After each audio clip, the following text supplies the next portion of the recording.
nice shirt on. That's a good start. Have a seat, sir. That's your microphone. Thank you. Wow, Bruce Campbell. That's pretty amazing. That's not what you're here for, sir. No, I'm not. All right, so I do have a good question for you. I believe with all the roles you've done, you do get a certain type of cult following because the roles are so unique, so fun, so quotable, so interesting. So weird. And I would imagine that, without naming a specific franchise in general, you get a lot of people begging for you to do a sequel, continue on, hear all about that.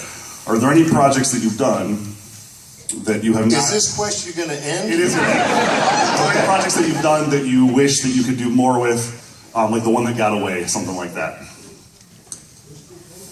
Briscoe County Jr. I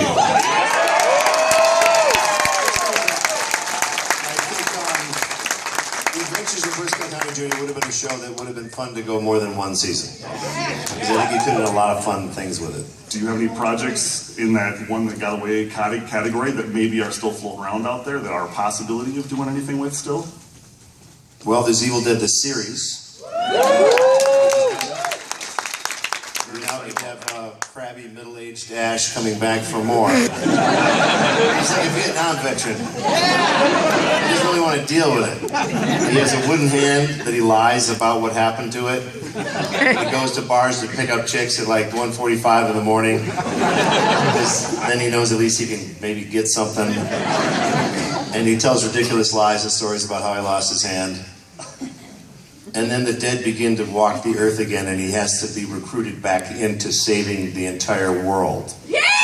Yeah. So that's coming on Stars in October, Halloween. Now, bear in mind, Stars will allow you savages to get the version of Evil Dead that you've always wanted. There's no ratings restrictions whatsoever on Stars. We can say and do whatever we want on Stars. So, it's going to kind of be like Modern Family with Carnage and Mayhem. So we won't have to wait years for a bootleg edition or anything? It'll be great. It's awesome. coming. Amazing. 10 episodes. Wow, that's awesome. Speaking of Ash, there was once upon a time this whole Jason versus Freddy thing that never happened. Is that good that never happened, or would you wish that maybe it had? Jason versus Freddy versus Ash was a very short phone conversation with New Line Cinema. That's as far as that went. They called up and they went, "Hey, what do you think of Jason versus Freddy versus Ash?" I said, "Great, now I can finally kill both of those assholes."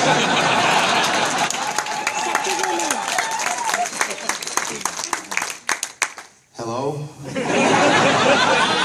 That was the end of the conversation. Because as you know from those movies, you can't kill either one of them. No. Which Jason was it? They grind off his face with a boat propeller. His head's gone. And then his eyes just open up at the very end and the end credits roll. That's a ripoff, my friend. Anyway, so that's what happened. That's what didn't happen with that. Well, it's good to know that it was as long of a project as we thought it was. So, switching to another big character that I think a lot of people love, Sam Axe. Great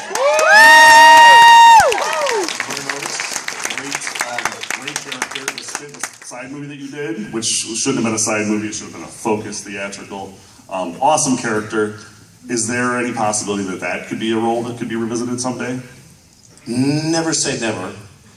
But this Evil Dead TV show is going to be very time consuming. Yeah, I imagine. In order to give you the product that you demand. And by the way, you're not getting sloppy seconds. We're just a lot older now, so you're going to have to deal with that. But Sam Raimi will be directing the pilot for this, and he'll have his...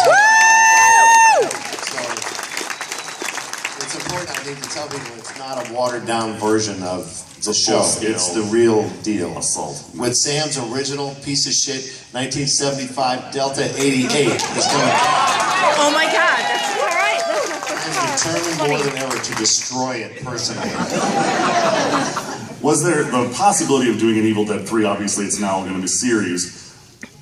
When that was in talks, was it going to be a Rip Van Winkle ending, or was it going to be an S-Smart ending, or what was the closest We never thing got past it? anything because if we made it as a feature, we were afraid it would be too expensive.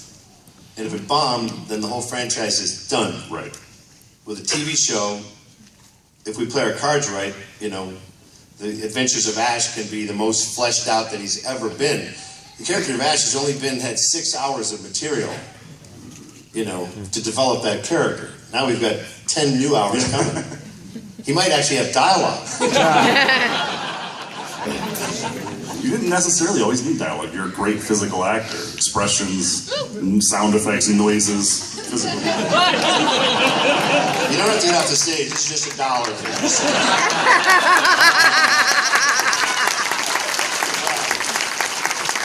You definitely lasted the longest.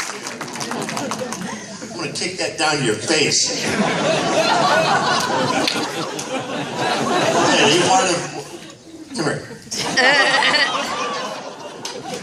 What's it say in the back of your shirt? You're the digital team?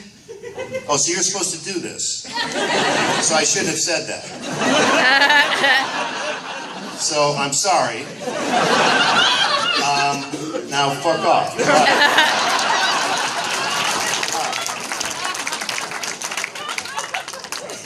I'm sorry, where were we, sir? So just to kind of rewind a little bit. So you're famous for being a B movie actor. I personally. Let me finish. Take it down back. I personally think of you as an A-grade actor that is sometimes in B-grade budget movies. But my question, though, This may be Wisconsin, but you're on thin ice, my friend. my question with that, though, is that when you are doing something that's low budget, where maybe you're not getting all the amenities, how do you manage to still deliver? Do you have a certain process that you use, and like you're only taking limited takes, where you can still deliver amazing performances? Do you just come in ready? Do you have to warm up? Is there a process, especially when you're rushed and you don't have that many takes to do? He's just that good. I think that fella said it all. Well, yeah, the lower the budget, you better have your shit together. Because you can't necessarily rely on a director like Sam Raimi, who will find your best stuff and use it. You can't always rely on a good editor like Bob Murawski, who edited Army of Darkness. Do you realize the guy who edited Army of Darkness won an Academy Award for Hurt Locker? Bob Murawski. By the way, B-grade does not mean bad. A lot of people think the word B means bad. It doesn't. So It does not. I'll throw that out there. Think of the beauty of what B movies, if you will, have the ability to do. Low budget movies can have a weird twist ending. They can kill their lead character. You can get away with a lot more. They can get away with a lot more because you're not spending $100 million on them. There's a very logic to that. I actually find low budget movies, aside from having no money, you actually, details. At least you have a lot of leeway. Take more risks. Yeah. Yeah, absolutely. No one will ever see the movies, but you're having a blast. Has there been a project that you've done that was a low budget project where you thought, man, if we threw some money at this, we could really do something amazing? Or do you think that would ruin some of the risks that you get to take? Some of it would ruin the risk, but you also wish that it was easier to get information out. Any filmmakers out there today? You're on your own, pal. It's getting easier and easier to make a movie. You go to Kmart, you buy a tower, it holds 2 gigabytes for $600. Editing software, a camera, HD camera, costs $800. I mean, for about $3,000, you've got everything you need to make a movie. And then you take a thumb drive and you go to your local theater and give it to the manager, and they can frickin' show your movie because every theater now has a digital projector. You lucky son of a bitch. You have no excuse whatsoever. Now the low-grade movie, the B-grade movie is with cell phone footage. A movie's a movie. It won't look any worse than Blair Witch. Do you know that's my favorite movie and I've never seen it? Because of what it represented. Yeah, that's true. That was one cheap-ass movie. It was not, however, $60,000 like they claim. Horse shit. In order to show that movie in a theater, just the physical laboratory elements are something like another $100,000. So maybe it was shot really cheap, but look, they used the internet to such a brilliant degree to make you think that they found this footage, and enough people were like, Jeez, oh, God, this is creepy. Yeah, it worked beautifully. I want to send him a tripod, though, for Christmas. The short film that eventually became the whole Evil Dead franchise. Did you, when you're like, you were just with friends making a short film? Did you think that would turn into this giant phenomenon that would be going to conventions every other weekend? Yep, I planned it all. Next question. No, how do you know? You can't know that for anything. But I mean, even daydreaming. Did you daydream? But the idea was we wanted to make something to show investors so they could see a sample of what it is. So all we knew was Super 8 movies, little amateur millimeter. We would show that in rich people's offices and make them nauseous. But it worked. It gave them a chance to see something. So when Sam started doing the Spider-Mans, and there was this kind of, the Evil Dead world kind of went on hold for a little while, then there was the news that the remake was coming. How much were you involved in the remake with that happening? The remake of Spider-Man? Evil Man. Evil Dead, sorry. Evil Dead. Of Evil Man. Evil Man. Evil Man. It's the Evil Dead Spider-Man. I had very little to do with Evil Man. Evil Dead Spider-Man hybrid. The remake, yes, I was very involved in the remake.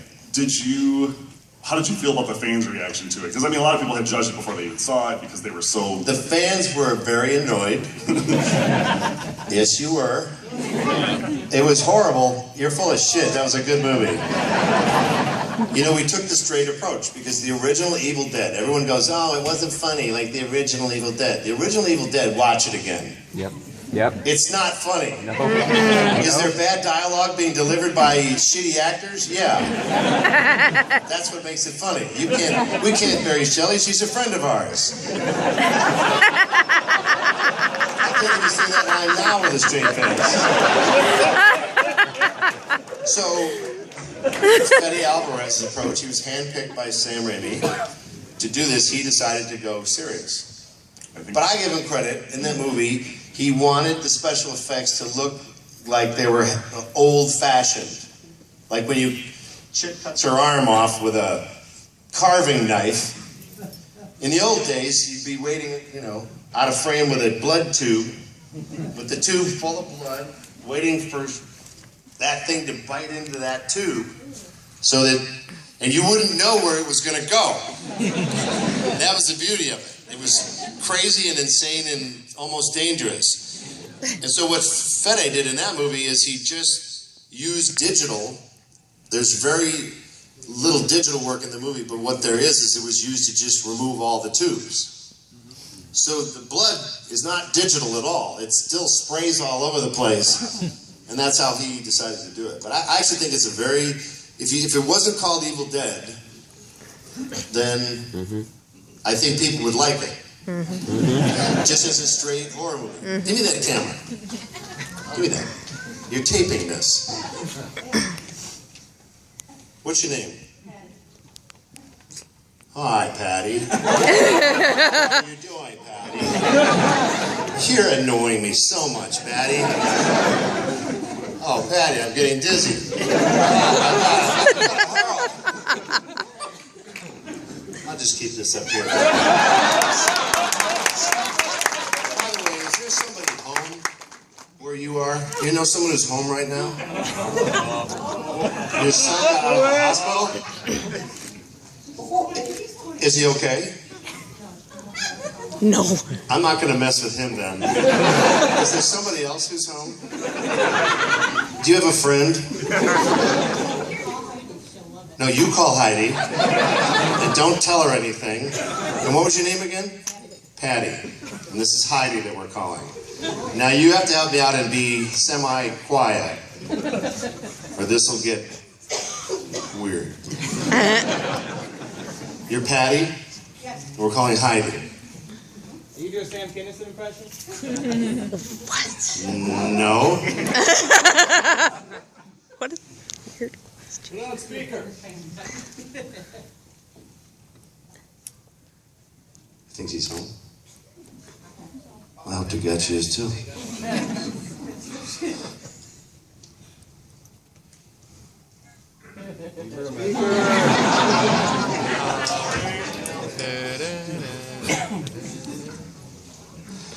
Yes, hello, is this Heidi? Hi, Heidi. I'm with your friend Patty. You may never see her again.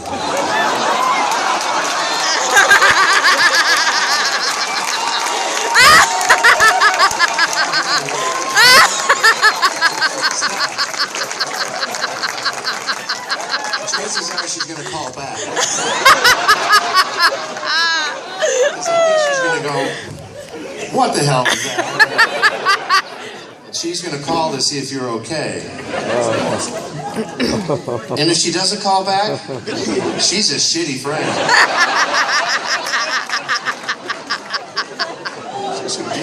Let's continue.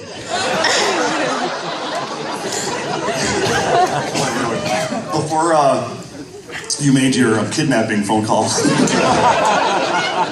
you were talking a little bit about practical effects with blood and things like that. Do you like practical effects? I remember hearing you talk about tobacco burns and things like that. Is it fun to work with? I mean, as fans, we tend to like practical effects more than we like. I think practical effects are very effective. I think filmmakers have used digital too much to.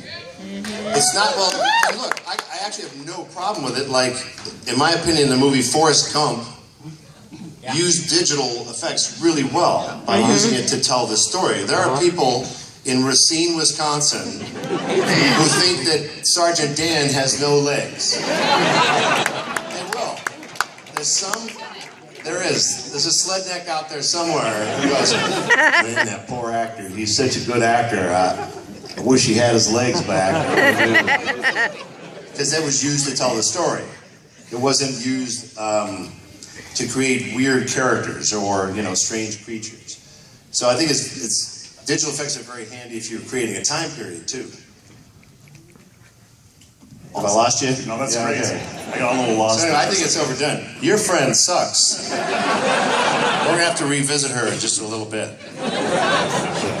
Heidi Baker. Did you call home or mobile?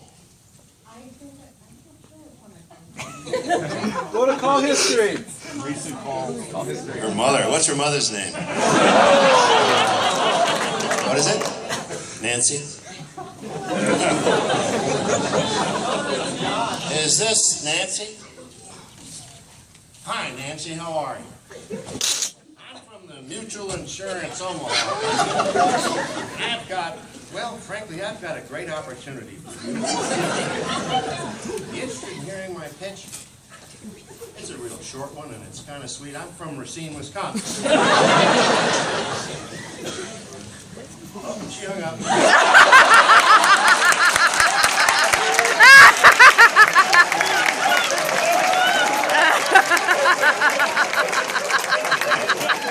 That bitch. Now, if it rings, you have to bring it back up here. Don't call anybody right now. Don't cause any further trouble than you've already caused. I'm sorry, sir. Let's continue. So you've done lots of work in front of the camera, obviously, but some behind the camera, and sometimes both. Is that a challenge to direct yourself? Yes, because Bruce Campbell is such an asshole to work with. Be like this. It's really kind of weird. Hey, I'm thinking you'd sit in this chair here. You would. Yeah, I would. I would sit in that chair. If I was you. You are me. Then I'll sit in that chair. It just has to get worked out. I feel like Clint Eastwood talking to a chair.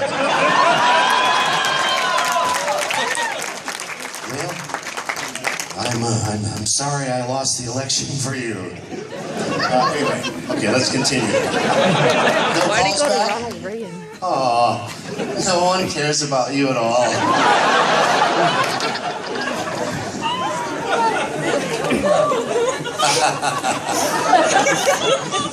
When you're choosing roles, some of the roles you do are so iconically cults, fan. You got like Bubba Hotep and Ash Sanders.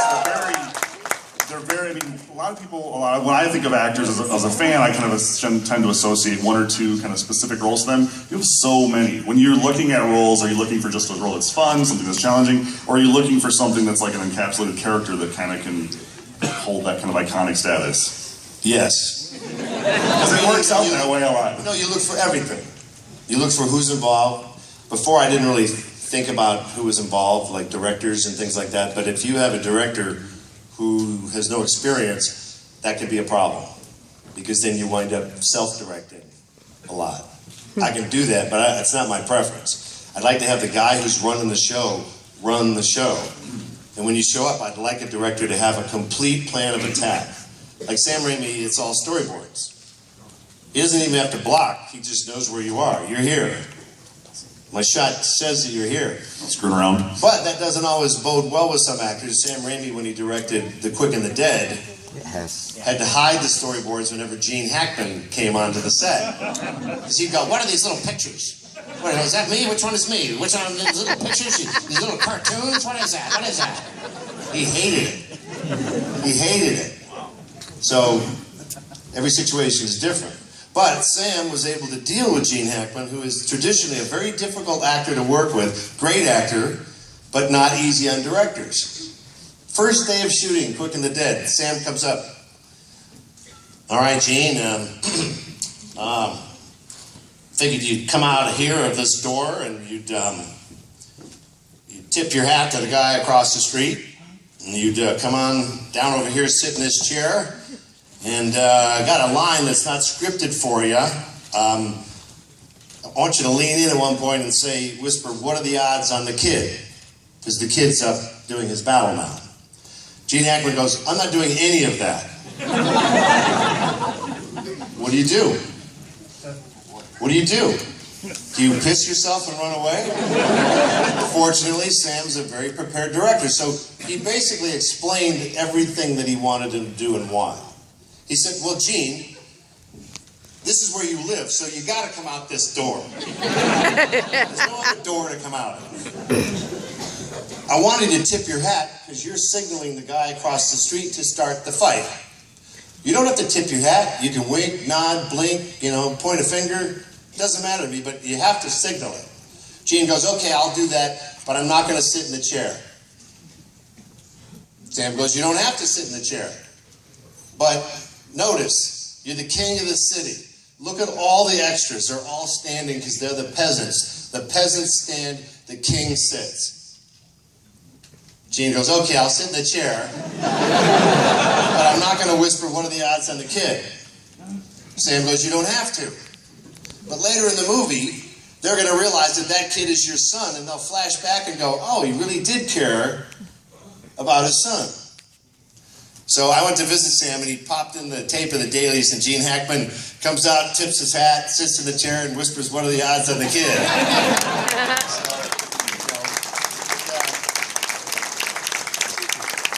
Generally, you figure out a way to work with people however you can figure it out. Kevin Sorbo from Hercules. I went down to New Zealand to direct my first Hercules episode in the first season of Hercules, and with him, it was just golf. It was just golf. I let him beat me at golf every time. And then you were gold. Yeah, we were fine, because he came up the first day. Hey, Bruce. He's a big, manly man, Kevin Sorbo. Do you golf? Fuck no. Yeah, I golf. Yep. He goes, what's your handicap? I'm like, I broke my leg on a golf course. As the King of Thieves, it seemed like there were some lines that you improv because they were really fun. Did you get to do that, or was it a lot of scripting? If the script is great, I don't change a word. It's pretty like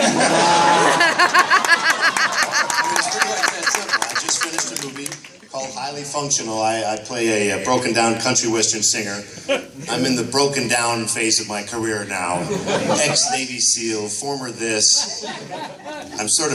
I can play crooked politicians and judges and generals now. I can play the president now. How do you feel about playing yourself? Playing myself? And my name is Bruce? Yes. It's very dangerous presenting a version of yourself like that to people. There's someone from Racine, Wisconsin, who thinks that I feed my dog whiskey in the dog bowl, and then when I get drunk, I drink out of the dog's whiskey bowl. There's someone who thinks that's true.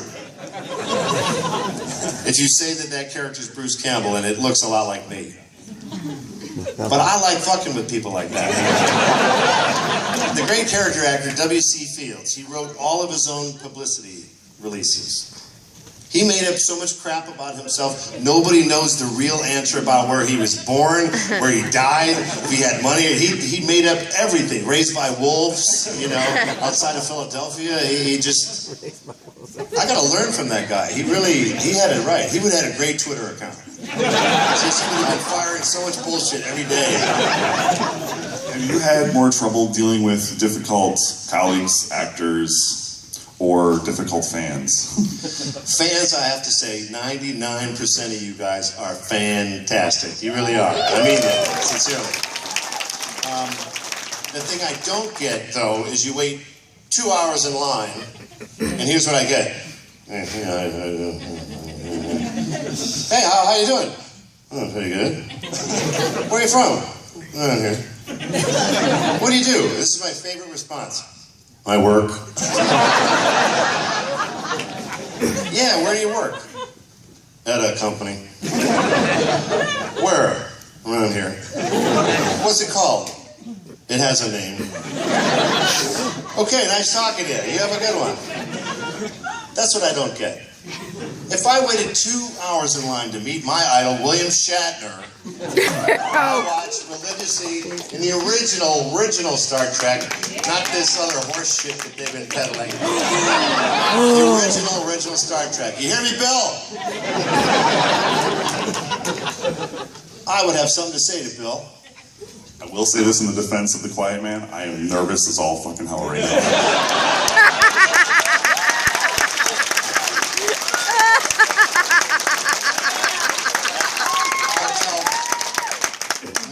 Shatner story. I finally had a chance to meet him in the green room, you know, back at one of these events, 6 months, a year ago. And I'm like, I'm not going to go there. I'm not going to go Star Trek. I'm not going to do it. It's not going to work. He'll roll his eyes and go, yeah, whatever. I don't want that to happen to Shatner. He was my idol. I don't want to piss him off. First thing, what did I do? I mentioned T.J. Hooker.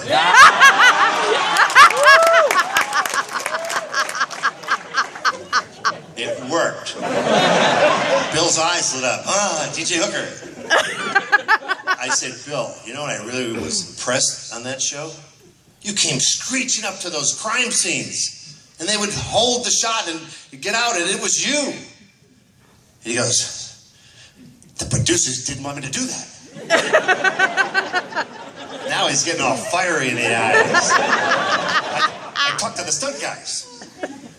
I said, let's work with that emergency brake. We'll feather it so it doesn't lock. And they told me how to work the brake and the emergency brake at the same time. One could steer, one give you the ability to stop. Now Bill and I are best friends as a result of that. So the moral of the story is, if you meet someone famous, don't mention the obvious. Mention some piece of shit they did like 25 years ago that you still liked. Their eyes will light up, I'm telling you. Crime Wave, shut up. Don't insult me by mentioning that horrible movie. Okay, we're done naming my bad movies. Sir, I'm not kicking you off the stage, but you do get $5 for lasting as long as you did. And,